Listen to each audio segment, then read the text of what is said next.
Hello everybody and welcome back. As always, I'm Mateo311 and this is your one channel for everything VR related. Today, we're going over the two new headsets from HTC and why they're most likely a hard pass for the majority of users. We're going to break down the specs, look at some alternative options, and we'll figure out if the Vive Pro 2 is right for you. Before we get started though, I do want to mention a huge In-Depth Unchained tournament that is starting today. There's a link to the giveaway in the description, and I will have more details at the end of the video. Okay, so let's not waste any more time and jump right into this video, starting with the Vivecon headset announcements. Contrary to HTC's marketing, Vivecon was a business-targeted event. While it was amazing to see the impact that VR is having around the world, for the average gamer, this was a bit of a snore fest. Now, besides enterprise, HTC also targets prosumers, the enthusiast level gamer, those willing to spend a bit more to up their game. So how does the Vive Focus 3 and Vive Pro stack up in that regard? Well, let's break it down, starting with the Vive Focus 3. For starters, this device is targeted for business only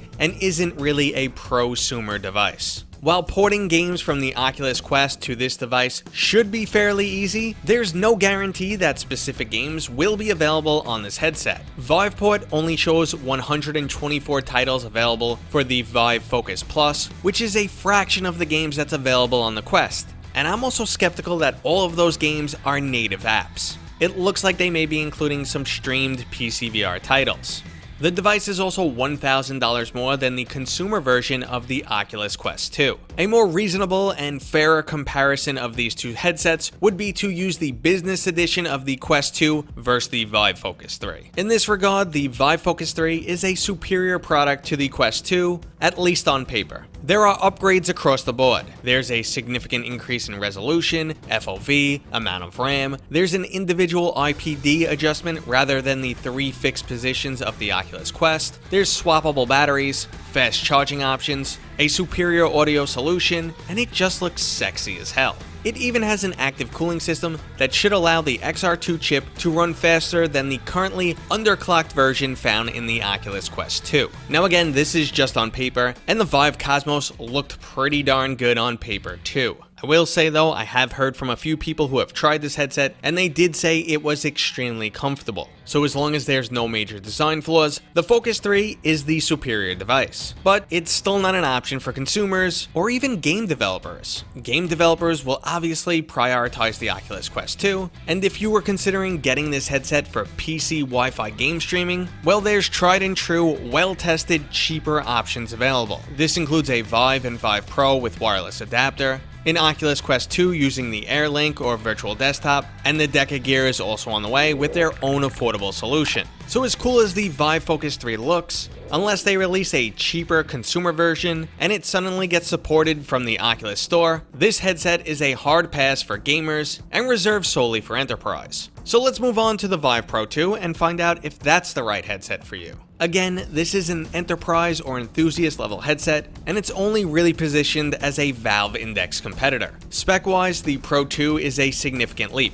It rivals even the HP Reverb G2 in resolution and includes dual 120Hz LCD panels. The horizontal field of view is 120 degrees, making it approximately 10 degrees wider than the Valve Index. It also uses Steam VR tracking, so it's basically a straightforward upgrade in almost every way from the Valve Index. But until I try one for myself, I just can't recommend this headset. Now, I am planning to cover this headset at release one way or another, but after my Vive Cosmos coverage, if something goes wrong with it, like if you aren't someone who was tech savvy like myself or didn't have a spare computer to plug it into to update the firmware, then you're out of luck. I doubt HTC is going to work with me. Regardless, I'm very skeptical to recommend this headset, mainly because HTC insists on reusing old hardware. They're still planning to bundle this headset with those god-awful HTC wands that were introduced back in 2016, and the headset looks like they slapped together some leftover OG Vive and Vive Pro parts. I doubt the long list of issues I had with my Vive Pro will be resolved in the Vive Pro 2. And I'll just quickly run through those issues. My Vive Pro ran uncomfortably warm, and I tested multiple headsets to make sure it wasn't just my unit. The foam materials used are just uncomfortable sweat magnets. The headphones constantly move off your ears while gaming. The IPD adjustment claims to have a range between 57 and 72 millimeters, but in my case I can never get my Vive Pro or original Vive to go below 61 millimeters. I unfortunately have a Cyclops IPD of 58 millimeters. My nose also had a tendency to push against the lens and move the IPD value out of place. Now this might just be a big nose issue, but this doesn't occur on my Valve Index or Oculus Quest. And yes, you can technically fix that issue by adjusting the eye relief position, but you'll sacrifice some of the field of view in the process. The cables on the Vive Pro and Vive Cosmos were also scientifically designed to tangle as much as possible. Already cranked, and it was all tied up and bunched up and stuck within like a minute. It was already snagging. So while these specs may be a significant upgrade, and if you're comparing the standalone Vive Pro 2 headset for $800 against the Valve Index at $500, the upgrade is worthy of $300. But let's break down every upgrade path and see why I would rarely recommend this headset. So if you're an original Vive owner, chances are you're not rocking the latest GPU. And to take full advantage of the Vive Pro 2, you're going to want something relatively modern and high-end like an RTX 3070.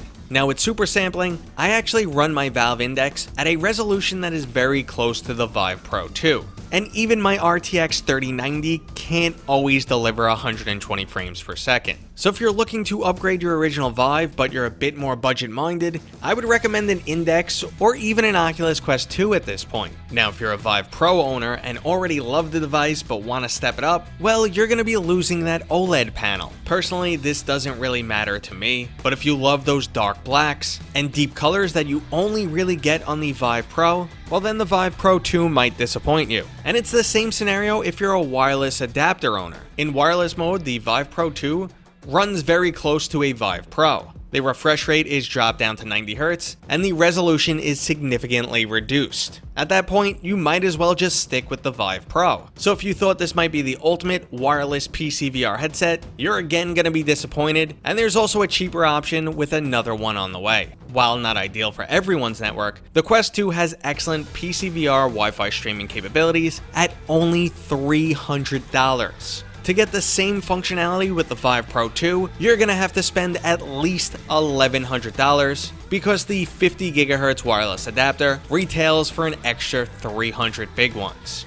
The Deca gear may also end up being another potential option. It has specs that come close to matching the Vive Pro 2, and it's significantly cheaper. Now if you're an Index owner, I said this is basically a straightforward upgrade, but again, you may have to deal with all of those issues I previously listed, and the microphone and speakers will most likely be a downgrade. If you're completely new to VR and can't leverage an existing base station system, then the entire Vive Pro 2 package is going to cost you a whopping $1,400, and it includes those terribly outdated Vive Wand controllers. If you're simply chasing the highest possible specs, well then you can go with a Pimax 8KX, and it really won't cost you much more than the Vive Pro 2 package. In short, there are just so many potentially better or just more appropriate options than the Vive Pro 2. But like I said guys, I'm going to bite the bullet for you. I will have this headset next month at release, and I'll let you know how good it is. I'm actually hoping I'm completely wrong and this headset blows me away, but from past experience with HTC, I think I'm gonna be disappointed. We'll just have to wait and see what happens. Okay guys, that was today's video, but don't take off just yet. I told you I would mention the In Death Unchained tournament. If you own the game on the Oculus Quest starting today at 5 p.m. Eastern Standard Time, you will see the 15 Minutes of Fame tournament section is available in-game. Inside the tournament, you can pick from a list of content creators.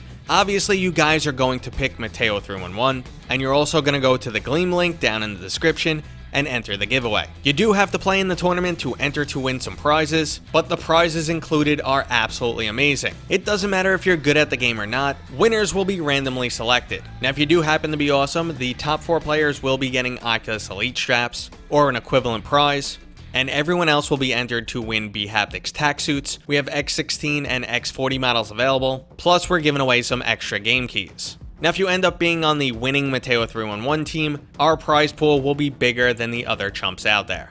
Okay everybody, that was officially today's video. I hope you enjoyed it. If you did, go ahead and give it a thumbs up. If you're new here, please consider subscribing, and as always, I will see you guys on next time.